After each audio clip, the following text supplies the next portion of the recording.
ये जो बर्ड्स हैं इमू या बाकी चीज़ें जो है जो बाकी बर्ड्स हैं टर्की है या बाकी सिल्की ब्रह्मा जो ये आपने देखा इनको हमने कुछ को यहीं से लाया है कुछ को बाहर से लाया है।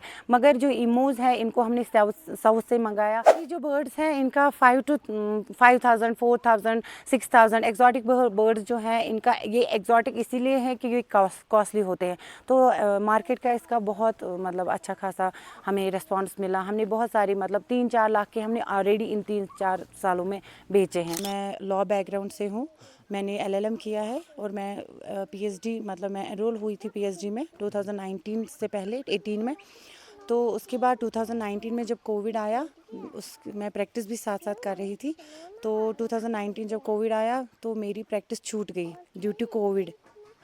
तो फिर घर में बैठ बैठ के बताऊंगी कि मतलब इंसान फिजिकली और मेंटली वीक हो जाए जैसे बाकी लोग जैसे होते हैं अगर कुछ काम काज नहीं करेंगे। सेम सिचुएशन मेरे साथ भी थी। बट हमारे पास लैंड था तो मतलब हमारे पास ज़मीनें थी, मेरे इन लॉज के पास ज़मीनें। एक्चुअली मैं नॉन फार्मिंग फैमिली से थी तो ये मेरी शादी फार्मिंग फैमिली में हुई। तो इन्होंने मुझे सजेस्ट किया कि हमारे पास ज़मीनें हैं, आपने पढ़ा, आप पढ़ी लिखी हो, आप कुछ भी कर सकती हो। तो मैंने देखा कि मतलब उस टाइम ये तो फार्मिंग करते थे मगर ये ट्रेडिशनली फार्मिंग करते थे। मतलब तो फिर मैंने नेट पे सर्च किया। हाई डेंसिटी का उस टाइम ज़्यादा नहीं था, मतलब थोड़ा बहुत यहाँ पे चल ही रहा है। 2016 के बाद यहाँ हाई डेंसिटी, मगर हमारे पास उस टाइम हाई डेंसिटी भी नहीं थी। तो धीरे धीरे मैंने इस फार्मिंग जो हम ट्रेडिशनली फार्मिंग करते थे हम मेरे इन लॉज, तो मैंने इसको नई शक्ल दी। मैंने इंटीग्रेटेड फार्मिंग स्टार्ट की। मैंने हाइड एंड स्टी लगाया, मैंने बाकी चीज़ें जैसे फिशरी, पोल्ट्री, डायरी चीज़ें, ये सारी चीज़ें क्लब करके इंटीग्रेटेड फार्मिंग की शक्ल बनाई इस फार्मिंग को। तो मतलब हमारे पास डायरी भी था, हमारे पास ये भी चीज़ें जो बर्ड्स आप देख रहे हो।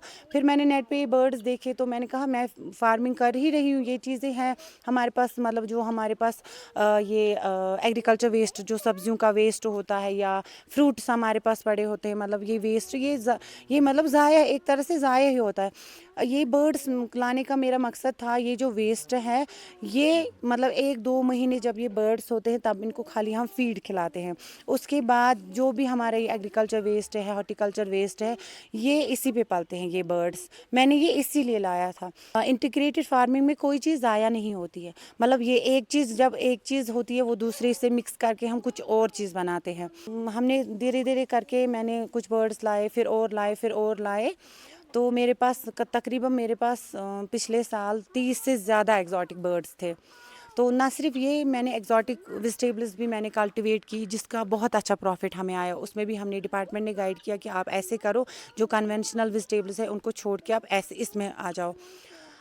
तो पिछले साल फिर बर्ड फ्लू की वजह से बहुत सारी ब्रीड्स हमारी नहीं रही। ये कुछ ब्रीड्स ही हमारे पास। तो इसका शौक़ बढ़ा, फिर धीरे धीरे शौक़ बढ़ा। जब एक एक और चीज़ ऐड हुई, एक एक और चीज़ ऐड हुई, तो फिर मैंने ऑस्ट्रिच देखा, ऑस्ट्रिच और इमो पे नज़र पड़ी। फिर मैंने अपने हस्बैंड से कहा कि नहीं, हमारे पास ये सारी चीज़ें कुछ यूनिक लाते हैं इसमें। तो मैंने फिर ये इमो भी लाए इसी साल। ये 5-8 महीनों के हैं, तकरीबन 7-8 महीनों के हैं। तो फिर मैंने ये चीज़ें सारी इसीलिए मैं कलेक्ट, क्योंकि मैं इंटीग्रेटेड फार्मिंग, मेरे पास ये सारी चीज़, तभी इंटीग्रेटेड फार्मिंग होती है। पढ़ लिख के घर में, मतलब अगर हम पढ़ लिख के हैं, घर में हैं, मतलब हम गवर्नमेंट जॉब्स बहुत कम हैं जम्मू कश्मीर, बाकी ओवरऑल इंडिया में, तो जम्मू कश्मीर में भी इसका बहुत अच्छा रेट है अनएम्प्लॉयमेंट का। तो मुझे लगता है, मैंने देखा है कि एग्रीकल्चर हमने जैसे मतलब पुराने ज़माने में हम देखते थे कि एग्रीकल्चर हमारे बाप अजदाद, हमारे फोर फादर जो थे, उससे उनको ज़्यादा प्रॉफिट नहीं मिलता था। और हमने भी यही रखा था कि हमें बचपन से यही सिखाया, जब पढ़ो फिर नौकरी करो।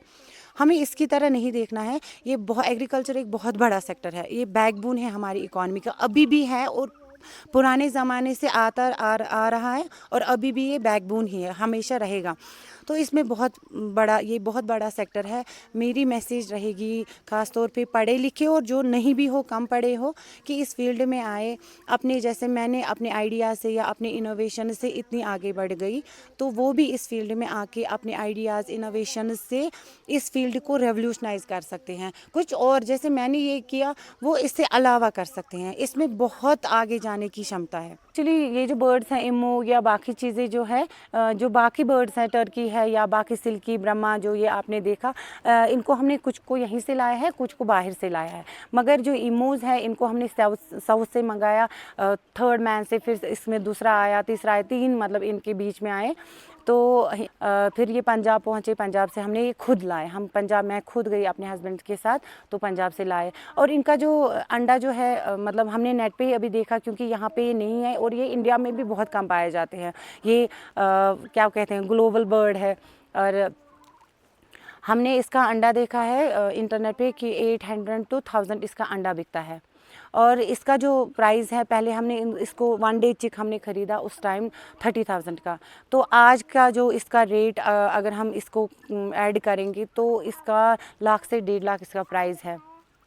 तो अभी एक्सपेरिमेंटल ही है, अभी हम इनको बेचेंगे नहीं जब तक हमें ये मतलब एगलिंग नहीं हो जाएंगे और उनको हम हैच करेंगे।